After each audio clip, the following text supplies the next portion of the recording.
MK channel சார்பாக அனைவருக்கும் வணக்கம். பார்த்து குளிருமம்மா பாங்கான உன்மனது, கண்டு குளிருமம்மா காளியாயி உன்மனது. இது வெறும் பக்தி பாடல் மட்டும் இல்லைங்க. சிவகங்கை மாவட்டத்தில் இருக்கிற மடப்புறம் காளியம்மனோட சக்தியையும் மகிமையையும் பற்றி விளக்குற பாடல். தப்பு செஞ்ச அத்தனை பேருக்கும் இந்த காளியம்மனோட பேரை சொன்னாலே நடுநடுங்கன்னு சொல்றாங்க. வாங்கின காசை இல்லைன்னு சொல்லிட்டியாடா, மடப்புறம் போறேன்டா, மத்தத அவ பாத்துப்பா அப்படின்னு ஒருத்தவங்க சொல்லிட்டா போதுமா, காசு வாங்கினவன் வீடு தேடி ஓடி வந்து கொடுத்துருவானாங்க. ஆட்சி அதிகாரத்துக்கு பயப்படாதவன் கூட இந்த மடப்புறத்து மாகாளி பேரை கேட்டாலே அடங்கிடுவானா. ஆமாங்க, தெற்கத்தி சீமையின் காவல் தெய்வமாக போற்றப்படும் இந்த சக்தி வாய்ந்த மடப்புறம் காளியம்மனோட வரலாறு பற்றி தான் இந்த பகுதியில நாம பார்க்க போறோம். பார்க்கலாமா? புராண கதைகளின்படி ஒரு முறை மதுரையில் பெரும் மழை பெய்து ஊரே வெள்ளத்தில் மூழ்கும் நிலை ஏற்பட்டது. பிரளய காலம் என்று சொல்வார்களே, அதுவேதான். அப்போது மீனாட்சி அம்மனும் சுந்தரேஸ்வரரும் மதுரையை ஆட்சி செய்து வந்திருக்காங்க. பெரும் மழை வெள்ளத்தால மக்கள் அவதிப்பட்டிருக்காங்க. இதை பார்த்த அன்னை மீனாட்சி சிவபெருமானிடம் சென்று, ஐயனே, எங்கு பார்த்தாலும் வெள்ள நீர் சூழ்ந்துள்ளது, மக்கள் அனைவரும் துன்பப்படுகின்றனர், அவர்களை காக்க ஊர் எல்லை எது என்று கூட எனக்கு தெரியவே இல்லை, அதனால் எனக்கு மதுரையின் எல்லையை காட்டுங்கள் அப்படின்னு சொன்னாங்களாம். உடனே தன்னுடைய கழுத்தில் இருந்த ஆதிசேஷனை எடுத்து வீசினார் சிவபெருமான். மதுரையின் எல்லையை காட்டு என்று கட்டளையிட்டார். இதனால் ஆதிசேஷன் மதுரையை சுற்றி எல்லை அமைத்தார். அதாவது ஆதிசேஷன் தன்னுடைய உடலால் மதுரையை வளைத்து நின்றதில் மேற்கே திருவேடகமும் தெற்கே திருப்பரங்குன்றமும் வடக்கே திருமாலிருஞ்சோலையும் காட்டிய சிவபெருமான் கிழக்கில் எல்லையை காட்ட ஆதிசேஷனின் கழுத்தையும் வாளையும் ஒன்றாக சேர்த்து கட்டினார். சிவபெருமான் தன்னுடைய கரங்களால் ஆதிசேஷனை இழுத்து கட்டியதால் ஆதிசேஷன் கொடிய விஷத்தை கக்கினான். அந்த விஷத்தில் இருந்து உலக உயிர்களை காப்பதற்காக அன்னை பராசக்தியே ஆங்கார ரூபிணியாக உருவம் எடுத்து அந்த விஷத்தை உண்டு மகா காளியாக மாறினார். சிவபெருமான் தன்னுடைய கைகளால் ஆதிசேஷனின் தலையையும் வாளையும், அதாவது ஆதிசேஷனின் படத்தையும் புறத்தையும் இழுத்து கட்டியதால் இந்த இடத்திற்கு படப்புறம் என்ற பெயர் ஏற்பட்டதாம். ஆனால் இதுவே காலப்போக்கில் மருவி மடப்புறமாக மாறியது என்று சொல்றாங்க. மதுரையின் கிழக்கு எல்லையில் காவல் தெய்வமாக மடப்புறத்திலேயே காளி அம்மனாக அன்னை பராசக்தி தங்கிவிட்டாள். இந்த ஸ்தலத்திற்குண்டான மற்றொரு புராண கதை என்னவென்று பார்க்கலாம். ஒருமுறை அன்னை பார்வதியை அழைத்து கொண்டு வேட்டைக்கு கிளம்பினார் சிவபெருமான். மடப்புறம் பகுதிக்கு வந்திருக்காங்க. காடு மிக பறந்து கிடக்கிறது. இதற்கு மேல் உன்னால் வர முடியாது தேவி, அதனால் நீ இங்கேயே இரு, நான் மட்டும் வேட்டையாடி விட்டு வருகிறேன் என்று பார்வதி தேவியிடம் சிவபெருமான் சொன்னாராம். ஆனால் சுவாமி, இந்த அடர்ந்த காட்டு பகுதியில் நான் மட்டும் எப்படி தனியே இருப்பது என்று பார்வதி தேவி கேள்வி எழுப்ப ஐயனாரை அழைத்து பார்வதிக்கு துணையாக வைத்துவிட்டு போனாராம் சிவபெருமான். அப்போது பார்வதி தேவி, சுவாமி, நான் இந்த இடத்தில் இருப்பதால் இந்த ஸ்தலத்துக்கு ஏதாவது சிறப்பை கொடுக்க வேண்டும் என்று கேட்க, இந்த இடத்திலிருந்து 3 மைல் தொலைவில் இருக்கும் வைகை ஆற்றில் நீராடுபவர்களுக்கு காசியில் நீராடியதை காட்டிலும் கூடுதலான புண்ணியம் கிடைக்கும் என்று வரம் கொடுத்தாராம் சிவபெருமான். அதன் பின் மடப்புறத்தில் காளி வடிவில் தங்கினாள் சக்தி. காளிக்கு துணையாக இருந்த ஐயனார் அடைக்கலம் காத்த ஐயனாராக இங்கு ஆட்சி செலுத்தினாலும் சக்தியின் வடிவமாக நின்று கொண்டிருக்கும் பத்ரகாளிக்கு தான் பிரதான வழிபாடு நடக்கிறது. சிவபெருமான் அருளிய வரத்தின்படி மடப்புறத்திலிருந்து 3 மைல் தொலைவுக்குள் வைகை ஆற்றில் நீராடுபவர்களுக்கு காசியில் நீராடியதை காட்டிலும் கூடுதலான புண்ணியம் கிடைக்கும் என்ற நம்பிக்கை இன்றும் தொடர்கிறது. காசு பணம் செலவு செய்து காசிக்கு போக முடியாதவர்கள் மடப்புறத்தை ஒட்டியுள்ள திருபுவனத்துக்கு வந்து தங்களின் முன்னோர்களுக்கு காரியங்கள் செய்து புண்ணியம் சேர்த்து கொண்டு போவது இன்றும் நடக்கிறது. பொதுவாகவே பத்ரகாளி அம்மனை பார்த்தாலே நமக்கு பயம் என்பதை கடந்து ஒருவித தைரியம் பிறக்கும். அதாவது அதர்மங்களை எதிர்த்து கேள்வி கேட்க நம்முடைய தாய் வருவாள் என்ற நம்பிக்கையை கொடுக்கும் விதமாக அம்பாளின் உருவம் நமக்கு காட்சி கொடுக்கும். நான் சொல்வது சரிதானே? அதே போல மடப்புறத்திலும் பத்ரகாளி அம்மன் வெட்ட வெளியில் மிகவும் ஆக்ரோஷமாக காட்சி கொடுக்கிறாள். காளியின் 2 பக்கமும் பிரம்மாண்டமாக 2 பூதங்களுடன் 13 அடி உயரம் கொண்ட காளியின் தலைக்கு மேல் ராட்சச குதிரை ஒன்று தாவியபடி நிற்கிறது. அந்த குதிரைக்கு பின்னால் ஒரு கதையும் இருக்கிறது. அது என்னன்னு பார்க்கலாம். பத்ரகாளி அம்மனின் தீவிர பக்தன் ஒருவன் காளியிடம் சென்று, நான் எப்போதும் உன்னுடனே இருக்கும்படியான வரம் கொடுத்தாயே என்று மனமுருகி கேட்டானாம்.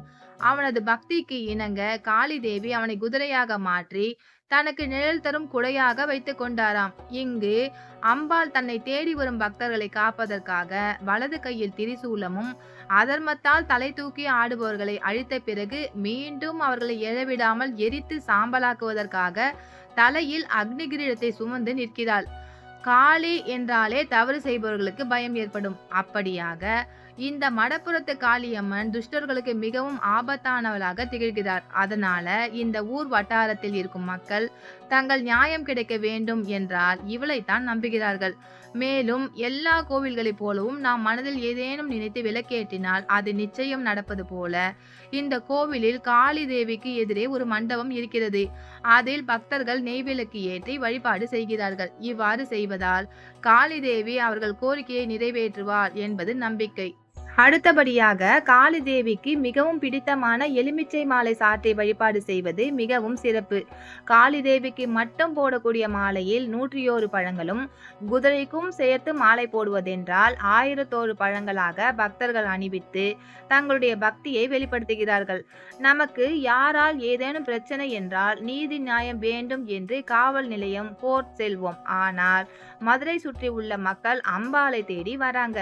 அவர்களுக்கு நியாயம் கிடைக்கும் ஒரே இடம் பத்ரகாளியாக இருக்கிறார். மேலும் காளியம்மனுக்கு வடக்கே இருக்கிறது சத்தியக்கல். 2 நபர்களுக்கு இடையே பிரச்சனை ஏற்பட்டால் இந்த கல்லில் இருவரும் சூடத்தை ஏற்றி காளி சத்தியமா நாங்க தப்பு செய்யல என்று சத்தியம் செய்ய வேண்டுமாம். இருவரும் கழுத்தில் அரளி மாலை போட்டுக்கொண்டு காளியம்மனுக்கு வலதுபுறமாக நிற்கும் பூதத்தை கட்டிப்பிடித்து தப்பு செய்யவில்லை என்று ஒப்பு கொடுக்க வேண்டும். அதற்கு முன்னதாக தப்பு செய்தவர்கள் ஒத்துக்கொண்டால் பிழைத்தார்கள். பொய் சத்தியம் செய்தால் அவர்களை காளி தேவி 30 நாட்களுக்குள் அல்லது காளி தேவியின் எல்லையை தாண்டும் முன் கேள்வி கேட்பாள் என்று மிக தீவிரமாக மக்கள் நம்புறாங்க. பின்னதாக இங்கு நடக்கும் இன்னொரு முக்கியமான வேண்டுதல் காசு வெட்டி போடுவது. காளி தேவியின் முகத்துக்கு எதிரே தரையில் ஒரு பட்டியக்கல் பதித்து வைத்திருக்காங்க. அதற்கு பக்கத்திலேயே உளியும் சுத்தியலும் இருக்கிறது. அநியாயம் பண்ணுபவர்களை தட்டி கேட்க முடியாதவர்கள் ஈரத் துணியுடன் இங்கு வந்து காளி தேவிக்கு எதிரே உட்கார்ந்து காசை வெட்டி போட்டு மனம் உருகி அவர்களின் அநியாயத்தை நீதான் தட்டி கேட்க வேண்டும் தாயே என்று மனம் உருகி வேண்டுகிறார்கள். அவர்களின் கண்ணீர் நியாயம் என்றால் உடனே அவர்களின் பக்திக்கு முன் வந்து அம்பாள் கேள்வி கேட்கிறாள். மேலும் காளிக்கு பின்னால் பிரகாரத்தில் வேப்ப மரம் ஒன்று இருக்கிறது. அந்த வேப்ப மரம் மிகவும் சக்தி வாய்ந்தது. அதாவது நீண்ட நாள் திருமண வரம் அமையாமல் இருப்பவர்கள் இந்த கோவிலுக்கு வந்து அந்த வேப்ப மரத்தில் மஞ்சள் தாலியை கட்டி வழிபாடு செய்வதால் திருமண தடை நீங்கும் என்று சொல்றாங்க. பிறகு நீண்ட நாள் குழந்தைக்காக காத்திருக்கும் பெண்களும் இங்கு வந்து வேப்ப மரத்தில் தங்களுடைய முந்தானையை கிழித்து வேப்ப மர கிளையில் தொட்டில் கட்டி ஆடவிட அவர்களுக்கு அம்பாளின் அருளாசியால் விரைவில் குழந்தை பாக்கியம் கிடைக்கும் என்றும் சொல்றாங்க. மதுரையிலிருந்து 19 கிலோமீட்டர் தொலைவிலும் சிவகங்கையிலிருந்து 30 கிலோமீட்டர் தொலைவிலும் உள்ளது இந்த மடப்புற காளியம்மன் கோவில். 1000 ஆண்டுகள் பழமையான கோவில். மதுரையை சுற்றியுள்ள தென் மாவட்டங்களில் இந்த கோவிலை பற்றி தெரியாதவர்களே இருக்க முடியாது. பில்லி சூனிய ஏவலால் பாதிக்கப்பட்டவர்கள், குழந்தை வரம் வேண்டுபவர்கள், திருமணம் நடைபெறாமல் தவிப்பவர்கள், மன நிம்மதி இல்லாதவர்கள், ராகு தோஷத்தால் பாதிக்கப்பட்டவர்கள் அனைவருமே இங்கு வந்து வேண்டிக் கொள்கின்றனர். இன்று வரை உக்கிரம் தணியாமல் இருக்க வேண்டும் என்பதற்காக கோபுர கூரை எதுவும் இல்லாமல் வெட்ட வெளியில் நின்ற கோலத்தில் அன்னை காட்சி தருகிறார். கால்களை தூக்கிய பிரம்மாண்ட குதிரைக்கு கீழே மடப்புறத்து காளியம்மன் வலது காலை சற்று முன்னோக்கி வைத்த நிலையில் காட்சி தருகிறார். ஏனென்றால் பக்தர்கள் அழைத்தவுடன் ஓடி வருவதற்காக எப்போதும் தயார் நிலையில் இருக்கதற்காகத்தான் அந்த அமைப்பு என்று சொல்லப்படுகிறது. அம்மனை குளிர்ச்சியூட்ட எலுமிச்சம் பழங்களால் ஆன மாலை இங்கு அணிவிக்கப்படுகிறது. அம்மனுக்கு ஆடை அணிவித்தலும் படையலாகவே கருதப்படுகிறது.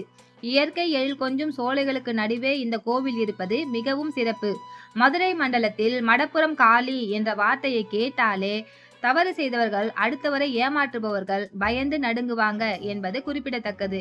இதனால் இந்த வட்டாரத்தில் இந்த காளி கோவில் மிகவும் பிரசித்தி பெற்றது. வழக்கமாக ஐயனார் குதிரையின் மீது அமர்ந்த கோலத்தில் தானே காட்சி கொடுப்பார். ஆனால் இங்கே அதற்கு மாறாக அவர் கோவிலில் நின்ற கோலத்தில் காட்சியளிக்கிறார். மடப்புறம் காளியம்மனின் பெயரை உச்சரித்தால் எல்லா தீமைகளும் அழிந்துவிடும். ஒவ்வொரு வெள்ளிக்கிழமையும் பக்தர்கள் சிறப்பு பூஜைகள் செய்கிறார்கள். ஒவ்வொரு பௌர்ணமி இரவிலும் தேவிக்கு பாலபிஷேகம் செய்து சிறப்பு பூஜை செய்யப்படுகிறது. அனைத்து தமிழ் மாதங்களில் முதல் செவ்வாய்க்கிழமை அன்று 1008 விளக்குகளை ஏற்றி விளக்கு பூஜை எனப்படும் ஒரு சிறப்பு பூஜை நடைபெறுகிறது. தேவியின் சீற்றத்தை தணிப்பதற்காக பக்தர்கள் எலுமிச்சம்பழங்களால் செய்யப்பட்ட மாலைகளை சமர்ப்பிக்கின்றனர்.